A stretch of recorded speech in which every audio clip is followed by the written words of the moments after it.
이번 순서는요, 해외로 보는 국내 투자 전략 시간입니다. 벤자민 투자연구소 신일섭 소장 나오셨습니다. 어서 오세요. 네, 안녕하세요. 안녕하세요. 자, 오늘은 또 어떤 뉴욕 증시의 종목을 또 국내 증시와 연결을 해볼까요? 예, 오늘은 대체 에너지 관련주를 가져왔습니다. 그린 플레인스라는 네. 대체 에너지 관련주인데 바이든 정부 들어서 친환경 에너지에 대한 어떤 그 멘트들이 많이 나왔잖아요. 그래서 네. 지금 이 업체는 옥수수를 원료로 해서 바이오 에탄올을 생산하는 업체입니다. 근데 미국이 생산하는 옥수수 중에 40% 정도가 연료로 사용되고 나머지 식량. 그래서 미국하고 중국하고 싸울 때 보면은 너네 미국 옥수수 밭 망하게 해줄 테니까 우리 수입 안 한다. 그래서 중국이 옥수수 수입을 안 해버리면 옥수수 농가가 미국 옥수수 농가가 피해를 받잖아요. 거기다가 플러스 알파로 바이오 에탄올 이쪽을 개발을 안 하면 이제 옥수수 농가는 팔 데가 없는 거예요. 식량으로도 못 팔고 대체 에너지로도 못 팔고. 근데 최근에 중국하고는 사이가 안 좋아요, 다시. 그래서 뭐 히토류도 제한하고 막 이 소식이 나오고 있잖아요. 그래서 실제로 미국 농가에서 식량으로 중국에 옥수수 파는 거는 약해졌어요. 그래서 그건 걱정인데 대신 뭐가 뜨냐? 이 대체 에너지 쪽으로 해서 원료로 해서 파는 게 지금 굉장히 크게 올라가고 있습니다. 경기 회복에 따라서 자동차 운행이 증가하면서 휘발유랑 에탄올 수요가 같이 증가를 하고 있어요. 그러니까 휘발유를 넣는 사람도 있고 에탄올을 넣는 사람도 있어요. 그리고 휘발유나 경유에 기본적으로 바이오 에탄올이 일정 부분 들어가는 그런 정책들이 나오면서 에탄올 원료가 되는 옥수수 가격이 8년 만에 최고치를 기록을 했습니다. 바이오 에탄올 회사의 그 원료가 옥수수기 때문에 옥수수 가격이 올라가면 마진이 적어져서 안 좋잖아요. 근데 바이오 에탄올 가격이 올라가서 옥수수 가격을 견인한 거기 때문에 지금 나쁘진 않은 상황이에요, 이게. 그러니까 그래서 바이든이 친환경 정책을 계속 펼치면서 바이오 에탄올 이게 휘발유 대체제로 각광을 받기 때문에 이 회사를 비롯해서 바이오 에탄올 회사들의 주가가 굉장히 좋은 것 같아요. 그리고 지금 이 회사 주가도 2020년도로서 급등을 지금 하고 있거든요. 그래서 우리나라에서도 이런 회사를 살펴봐야 된다고 생각이 됩니다. 네. 정유 회사들이 바이오 에탄올 사업을 자꾸 하려고 하고 있거든요. 일단 종목을 얘기 드리면 JC 케미칼이에요. 아, JC 케미칼. 근데 네. 한 가지 약점을 먼저 말씀을 드렸어요, 앞에. 뭐냐면 정유 회사들 맨날 죽는다고 곡소리 하죠, 곡소리. 기름값 조금 내리면 우리는 세금이 많이 들어가기 때문에 굉장히 불리하다, 영업이익도 낮고 그런 얘기도 하잖아요. 그리고 요즘에 워낙에 그 국제유가가 낮았다 보니까 최근에 올랐지만 계속 실적이 안 좋아서 정유 회사가 뭐를 탐내고 있냐면 화학회사에다가 원래 나프타를 넘겨서 화학회사에서 이제 나프타 NCC에서 끓여가지고 다시 또 기초 유분을 정제하잖아요. 근데 나프타를 우리가 끓여볼까?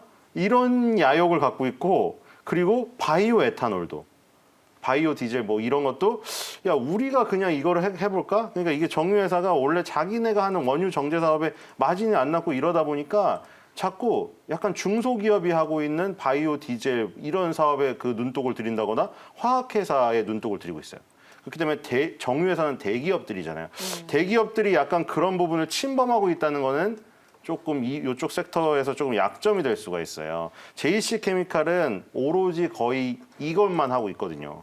그래서 바이오 디젤 의무 혼합 비율 아까 말했는데 RFS라는 게 있는데 이거를 확대하는 신재생 에너지법을 입법 예고했습니다. 7월부터는 혼합 의무 비율이 3%에서 3.5%로 상향이 돼요. 그 다음에 3년마다 혼합 비율을 0.5%씩 상향해서 2030년이면 5%에 도달돼요. 이게. 선진국은 10%, 20%짜리도 있어요. 뭐냐면 경유에 바이오 디젤을 의무적으로 혼합을 시켜야 돼요. 그러면 정유사들은 어떻게 되겠어요? 정유사들이 두바이유를 끓여가지고 원유를 정제하잖아요. 거기서 이제 휘발유, 경유, 등유, 중유 뭐 나오잖아요. 벙커시유. 근데 그럼 경유를 더 적게 파는 거 아니에요? 맞죠? 그러니까 2030년대에서 5%를 바이오 디젤을 넣어야 된다면 경유를 100을 팔던 거를 정유사들은 95밖에 못 팔게 되는 거예요. 그러니까 자기가 직접 하던가 아니면 이걸 반대하고 있는 거죠. 근데 반대를 할 수는 없어요, 지금. 전 세계적인 흐름이 이렇기 때문에. 그러니까 아예 이걸 자기가 하려고 하는 야욕이 있는 거죠.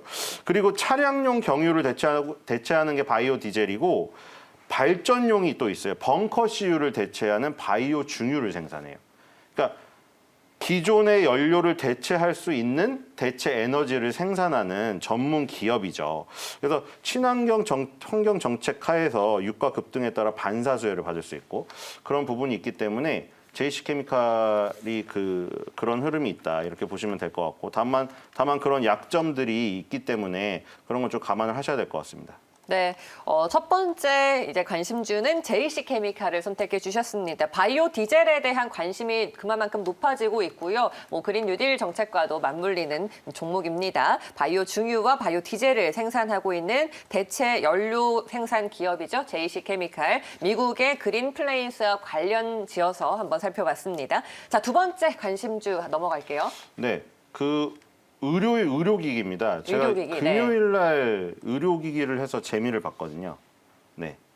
재미를 봐서 의료기기 네. 재미를 봐서 의료기기를 또 하는데 왜냐하면 오스템 임플란트가 워낙에 날라가서 우리나라의 의료기기 수출이 지금 굉장히 좋구나. 이거 코로나19임에도 불구하고 네. 이게 어떻게 그거를 영업으로 뚫었는지 모르겠는데 해외 대면 영업이 정지된 상태에서 어떻게 그런 성과를 거뒀는지 모르겠는데 이렇게 되면은 K 의료기기가 전반적으로 좋아질 수가 있어요. 그래서 제가 찾은 거예요. 금요일 날도. 그랬더니 오르더라고요. 그리고 오늘도 마찬가지인데 미국에서 파브메드라는 업체가 요즘에 잘 올라요. 이게 카테터 만드는 업체거든요. 카테터. 카테터는 도관이라고 얇은 관이에요. 근데 가장 쉽게 알 수 있는 거는 우리가 좀 아픈 얘기지만 소변을 잘 못하게 되는 어떤 후유증으로 그러면 이제 소변줄을 달게 되거든요. 네. 그걸 소변줄도 그걸 카테터라고 하거든요. 그리고 여러 가지 있는데 이 회사에서 만드는 게 대표적인 게 카프엑스라는 게 있는데 이게 손목 터널 증후군. 이게 코로나19 수혜주예요. 뭐냐면 코로나19 때문에 집콕을 하다 보니까 전부 모바일 게임만 하고 핸드폰을 엄청나게 해서 그래서 모바일 쇼핑 늘고 이랬잖아요. 그래서 손목 터널 증후군들이 다들 걸렸어요. 저도 하도 마우스를 예전에 많이 하다 보니까 손목이 저리던데 그게 전조 증상입니다. 나중에 손을 못 움직여요, 손목을. 그래서 손목 터널 증후군인데 그 안에 있는 혈관을 뚫어야 되거든요. 그래서 그 치료하는 카테터, 얇은 관을 삽입해가지고 그 혈관을 뚫어주는 거예요. 넥스트 캐치라는 게 있는데 이것도 카테터 일종. 이런 것들을 만들고요. 그러니까 쉽게 말해 카테터 치료는 동맥하고 정맥 속에 가는 관을 꽂은 다음에 혈관 안에서 병을 치료하는 시술이에요. 그러니까 이런 것이 있는데 우리나라에서는 MI텍 을 가져왔습니다. MI텍은 스텐트 만드는 업체예요. 그러니까 두 개 다 형태는 약간 다른데 혈관을 건드려가지고 치료를 하는 거예요. 네. 스텐트 시술 많이 들어보셨죠? 그 혈관을 넓혀주는 보조기기잖아요. 그렇죠. 옛날에 이경규 씨도 그 방송에 많이 나오던데 아예 혈관 그 수술하는 그 장면까지 나오더라고요. 혈관이 굉장히 좁아져 있는데 그 스텐트 삽입을 하니까 되게 넓어져서 피가 잘 통하게 되더라고요. 근데 그 MI텍은 비혈관용 스텐트랑 비뇨기과 쇠석기 제조예요. 비뇨기과 쇠석기는 이 돌을 부시다잖아요. 요로 결석 환자들의 돌을 부셔주는 기계예요. 이게 이런 거를 만들고 그다음에 기관지가 좁아진 부분에 내시경을 이용해서 삽입 확장하는 의료기기인데 이게 최근에 어디 적용하려고 하냐면 비만 환자. 그러니까 지금 아까 전에 질병에 의한 후유증을 치료하는 데 쓰였잖아요. 스텐트가. 근데 지금 최근에 어디 쓰냐면 약간 미용 쪽으로. 뭐냐면 지금 중남미 브라질이 지금 좀 난리인데 코로나 때문에 브라질에 이런 환자들이 많대요. 음식 조절을 잘 못해가지고 막 과식을 해요. 저도 약간 그런 것 같은데 음식 조절이 안 돼가지고 내가 알기 전에 너무 과식을 해버려요. 그리고 나중에 이제 그만 먹어 했는데 이미 늦은 거예요.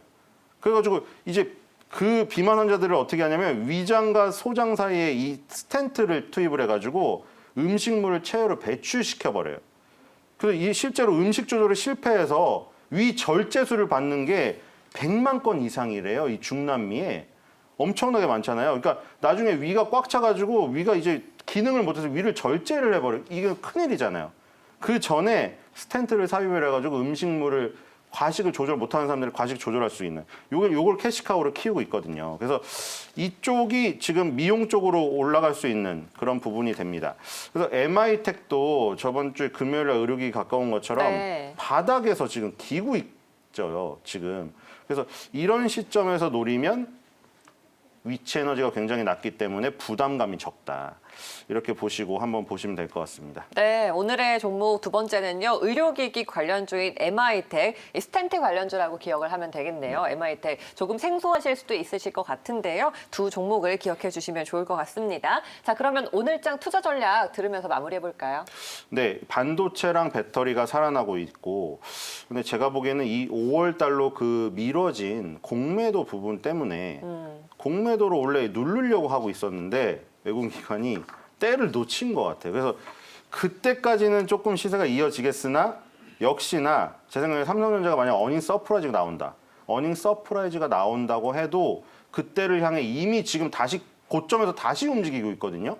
반도체 소부장 그 부품주, 장비주, 소재주들 보면 그래서 그 시점을 이용해서 좀 경기 민감 업종으로 좀 갈아타보는 게 어떤가 저는 계속 그런 생각이 나요. 안 그러면 발 빠르신 분들은 제가 다 해드렸잖아요. TCK나 이런 거 다 집어드렸기 때문에 그거를 고점에서 또 해가지고 뭐 20% 내에서 또 수익을 창출시킬 수 있어요. 근데 그게 굉장히 발 빠르게 움직이지 않으면 2021년에는 너무 어려워요. 왜냐면 이쪽 섹터에서 터질 것 같은데 다음 날은 금방 그게 지고 다른 섹터로 가 있거든요. 이게 수급이. 그러니까 그게 너무 어렵다고 하시는 분은 그냥 자기가 2021년에 노릴 섹터 연초에 선정한 거 그거를 노려요. 그냥. 그거를 노리시고 발 빠르게 하시고 싶으신 분들은 삼성전자 어닝 서프라이즈 기대하시면서 아직도 지금 안 간 그 장비주, 소재주, 부품주 있거든요. 거기서 이득을 좀 취한 다음에 빨리 다른 데로 가는 거. 그 발 빠르게 하실 분들은 그거 하시고 그걸 못 하실 분들은 연초에 계획하신 대로 그냥 가세요.